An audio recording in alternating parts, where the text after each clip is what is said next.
সম্মানিত সুপ্রিয় দর্শক শ্রোতা, দেশ এবং প্রবাস থেকে আপনারা যারা সংযুক্ত আছেন, আমাদের ভিডিও দেখছেন এবং শুনছেন, সবাইকে আন্তরিক প্রীতি ও শুভেচ্ছা জানিয়ে শুরু করছি আজকের প্রতিবেদন। প্রতিবেদনে অংশ নেয় অপরূপ সুন্দর আপুটির জীবনের গল্প কথাগুলো আজকে তুলে ধরবো আপনাদের মাঝে। কেন এসেছে প্রতিবেদনে বিস্তারিত আলোচনা থাকছে। তা আপুটি দেখতে খুবই চমৎকার, ওনার গায়ের রং ফর্সা, উচ্চতা 5 ফুট, তিনি ছিল স্বাস্থ্য মিডিয়াম। পড়াশোনা উনি নবম শ্রেণী পর্যন্ত পড়াশোনা করেছে।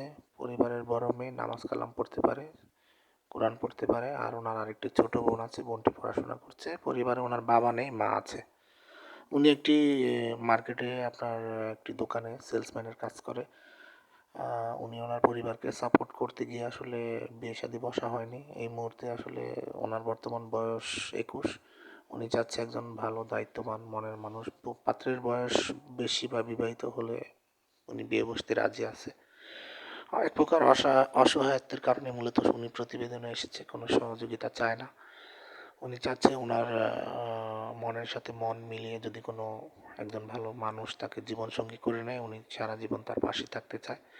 তো আপনারা যারা এই ধরনের অসহায় পাত্রীর খোঁজে বসে আছেন যে জীবনসঙ্গী করবেন, আর দেরি না করে স্ক্রিনে দেওয়া নাম্বারে অতি দ্রুত ওনার সাথে যোগাযোগ করে ওনার মুখ থেকে ওনার নাম, ঠিকানা, ডিটেলস সব কিছু জেনে নেবেন এবং সম্পর্ক তৈরি করে নেবেন।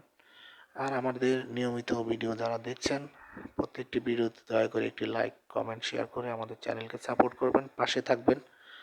আপনাদের ভালোবাসা নিয়ে যেন সামনের দিনগুলো আরও আমাদের লক্ষ্যমাত্রায় আমরা পৌঁছাতে পারি, সেই প্রত্যাশায় আজকের মতো এখানে বিদায় নিচ্ছি। সবাই ভালো থাকুন, সুস্থ থাকুন, স্বপ্নভূমি চ্যানেলের সাথে থাকুন। আসসালামু আলাইকুম।